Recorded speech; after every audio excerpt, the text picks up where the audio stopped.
Hey everyone, welcome back to the channel. I'm here today with a deep dive into a situation that's unfolding fast. And trust me, it's a big one.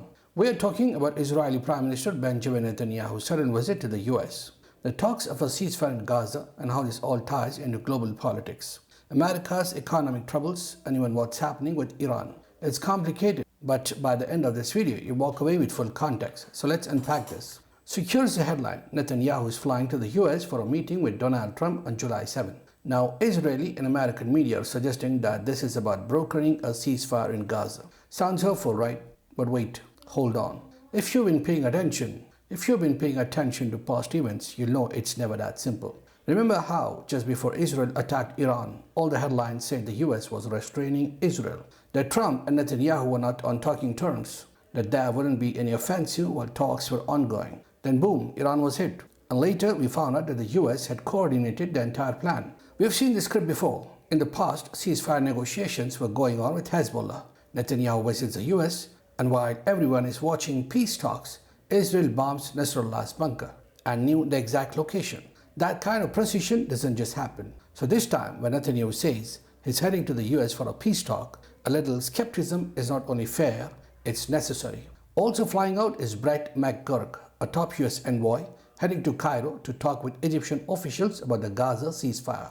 That's a big move. But again, is this diplomacy or just distraction? Let's look at timing. Israel's economy is struggling. The shekel, the currency of Israel, is unstable. US dollar index hit its lowest point since 1973.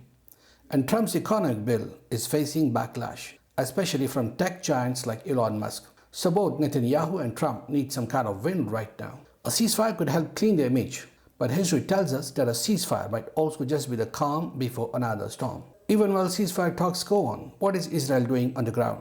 Just recently, they bombed a small Gaza beach cafe called Al-Baqa. No militants there, no military targets, just journalists using the cafe's Wi-Fi to send reports. Many were killed. Other strikes have hit refugee camps, and even 8 seekers were shot. Israeli soldiers reportedly said they shot because they were bored, not because they felt threatened. That doesn't scream peace, does it? Israel and the US media often talk about ceasefires, but act in ways that contradict their own headlines. Let's not forget, the same powers backing ceasefire headlines are also involved in plotting strikes. And remember, the international community has started pushing back. Even inside Israel, people are frustrated. Over 20 IDF soldiers have been killed in recent weeks in Gaza. Hostages haven't been released. Netanyahu knows public anger is boiling.